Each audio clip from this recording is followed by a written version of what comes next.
Hey guys, it's Jamie here, and today I'm going to show you the quickest piece of ephemera that I've ever come across for a Victorian style, vintage style journal, and that would be cabinet cards. Traditionally, cabinet cards were 4.5 by 6.5 inches, and they had a photograph of the person on the front and then an advert on the back, normally an advert for the photographer, but it could be a commercial advert. To make cabinet cards, you could use printable images, you could do your own stamping, embossing.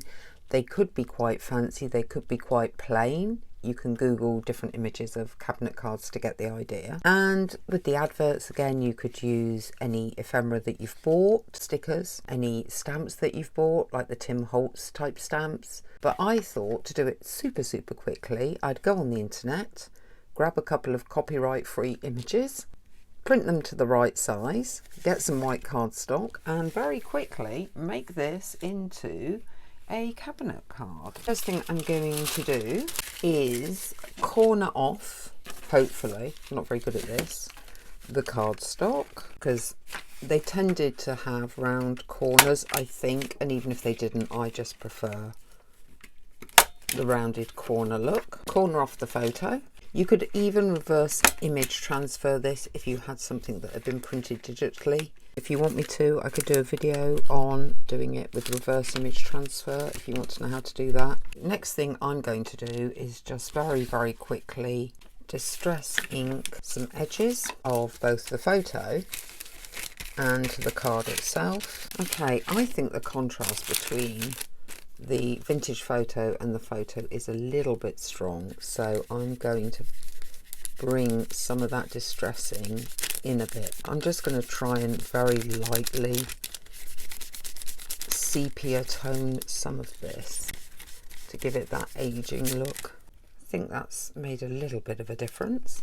And then obviously, because this is getting stuck to this, we don't need to distress ink all of it, just sort of the borders inwards a bit. So I have distressed both across the whole, round the edges and across the whole thing. Everything's got rounded corners. This needs distressing. No, it's been distressed on both sides, and again rounded corners. All we're going to do now is put them together. I'm going to use Pritt Stick because I don't want to use a wet glue, because I don't want to risk a wetter style glue, it buckling when it goes onto the card.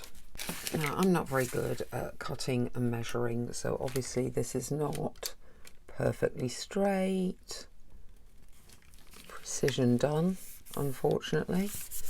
But let's just rub that down. I would suggest that doing it this way, you could make lots of these in one session if you got the images printed up or had the images available.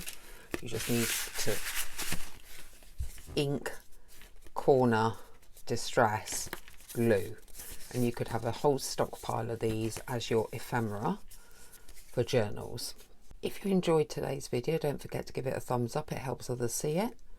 I try to upload 3 to 5 times a week, so do subscribe to the channel for regular updates on all things junk journaling, journaling, planning and art journaling when I have time. And if you enjoyed this very short video and this very simple piece of ephemera, leave me a comment below and I will see you next time.